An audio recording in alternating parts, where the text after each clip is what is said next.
going to be looking at today is being able to solve equations with pronumerals on both sides. So when we have a look at it, sometimes it looks a little bit scary because we've got 7t plus 4 equals 5t plus 10. But there's nothing to be scared about. All we ever have to think about is getting one lot of pronumerals onto the other side with the other lot of pronumerals. So we kind of need to think about which way it's going to go. So if I look at 7t here, it's plus 7t. The opposite to that is minus. So if I took 7t over to this side and I did 5t minus 7t, I'd end up with a negative number. And we don't like negative numbers so much. So it's always best to try and end up with a positive pronumeral where we can. We're not always going to be able to. So in this case, I'm going to look at this 5t and think about taking it over to the other side. So look at my 5t. This 5t is positive. So it's positive 5t because the positive sign isn't written there because we all know and understand that it is actually there. So the opposite of plus 5t or positive 5t would be to take away 5t. And remembering everything is like a balance, we have to do the opposite.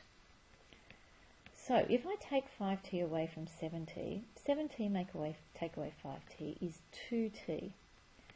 And then I write down the 4 because it's just there. And I look at the other side and this 5t minus 5t, well that becomes 0, it's gone away and we don't need to worry about it.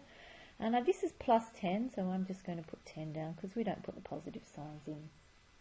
It's understood that that's 10. So now this is an equation that we know how to solve. If we think about the t and what happened to it, well, it got multiplied by 2 to make 2t, and then it had 4 added to it. So we're going to do the opposite. We're going to take away 4 first up, and then instead of multiplying by 2, we're going to do divided by 2.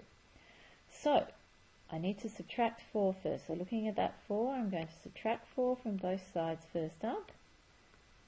So here's my minus 4. So 2t is what I have left. 4 minus 4 is gone.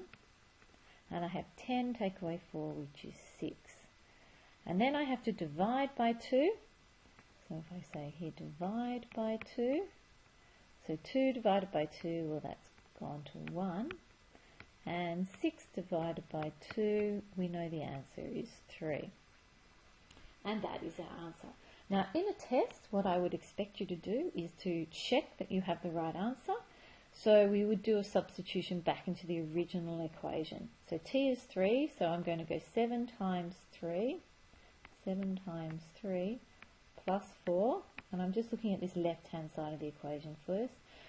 3 7s are 21 plus 4 is 25.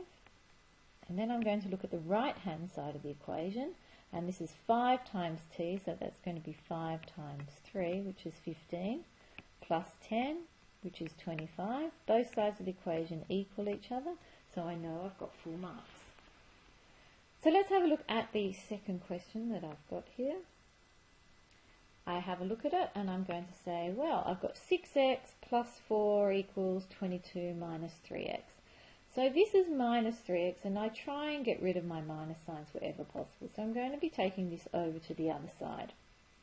So the opposite of minus 3x would be to add 3x to both sides. So that's the first thing I'm going to write down that I'm doing. So I've got 6x plus 3x, well that gives me 9x.